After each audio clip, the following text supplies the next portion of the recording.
The Cooper Flag era is officially about to begin in Dallas as he was just selected #1 overall by the Mavericks. After yet another dominating win by the Red Raiders, they must stay focused on the bigger picture as they hit the road for the first time this season, facing a Big 12 opponent and the Utah Utes. West Texas, you're lucky I love you because I'm currently getting rained on to give you all you need to know about this week's game of the week. And the wait is finally over. The Cowboys' schedule was just released, and I'm going to give you a quick crash course on the games you need to watch. Now, right up here. Thanks, Andy. I am currently in Andrews, freezing. I should have watched your forecast before I came out here. I love music. I know everyone else loves music, so I can't wait to see what these Rockhounds players have on their playlist, and maybe I can add one to my playlist. Who knows? Williams says no matter how good you are on the football field, you will need a backup plan one day, and it seems like his backup plan is working pretty well so far. Well, ladies and gentlemen, it's late May, and we're back here in Austin, Texas for who? You guessed it, the Coahoma Bulldogettes. I never had any kind of stand. I made snowballs. I just rode my bike around the neighborhood. Come and get your snowballs at But if I knew I could make $8,000, you never know. Yeah, tomorrow's game kicks off at 1 p.m., so be there or be square, but find a seat in the shade. It's gonna be hot. Right. It's gonna be hot. Thank you guys so much for tuning in. Coahoma is full of talent in every sport, from the field to the court, and of course, the diamond. But they now have a new Bulldog emerging on the track. This is Cohen Grantham.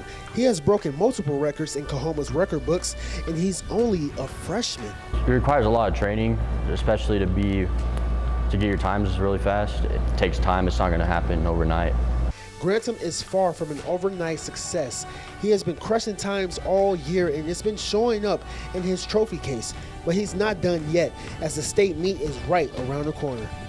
There's definitely nerves because it's the biggest meet of the year, and I finally get to share a track with more wheelchair athletes. But I'm excited because I have a chance to beat records and win gold. Grantham has put everyone on notice, including Coahoma's athletic director.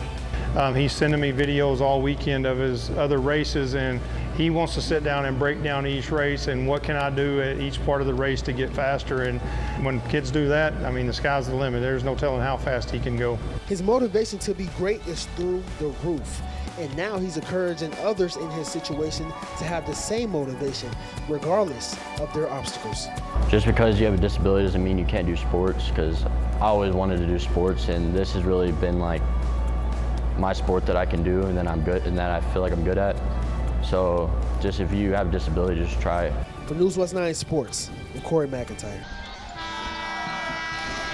Aiden Serrano, Caleb Cruz, Marcos Davila. These are just some of the players that shine under the brightest lights on Friday night. But what people don't know about these players is that the work to get there on Friday night all started in this gym with these trainers. It's been some years, it's been so long we've been doing this. I've been training for 13 years, me and my brothers, when we started the camp. Game Ready USA is run by 3 brothers, Jamel Brown, Dominique Brown, and Grant Brown. And here's how it started. So we started at Bill Park, and it was just a summer camp, 8-week summer camp, just to help them. It grew and grew, and it went from summer to summer, going from 14 kids to 40 kids to 80 kids, and then you hit 100.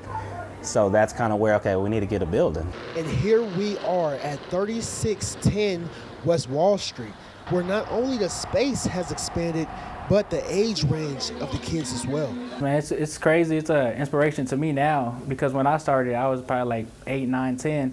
I'm seeing kids 4 or 5 years old out here training, starting even younger than I did. So to see them blossom into their own athlete themselves, it's amazing.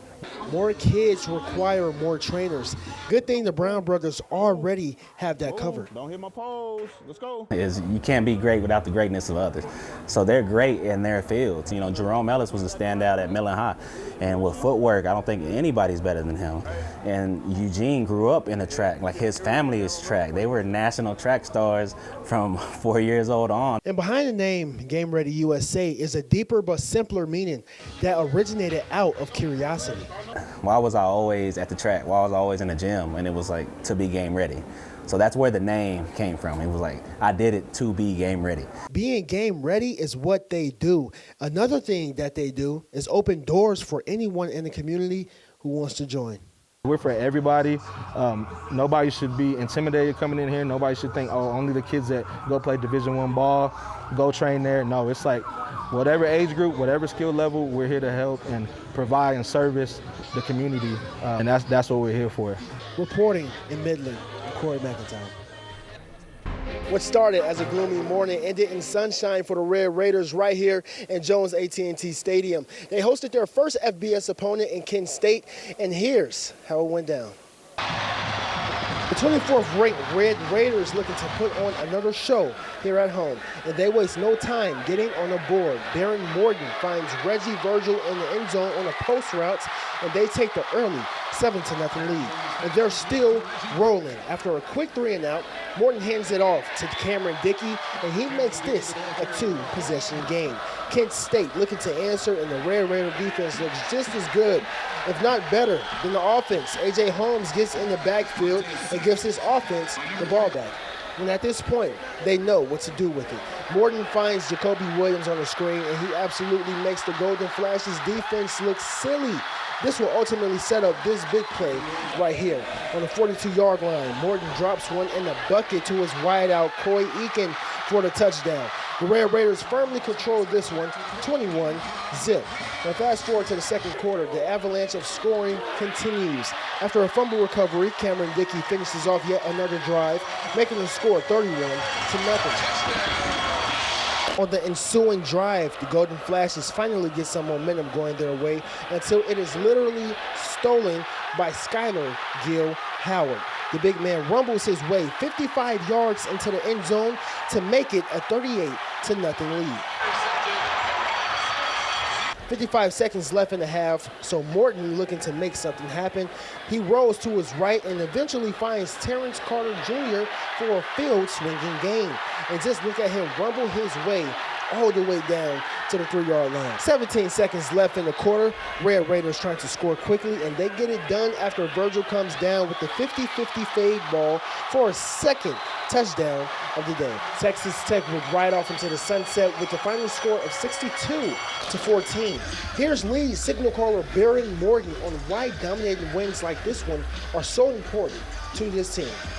It's a big confidence booster for our program and for what we do on offense.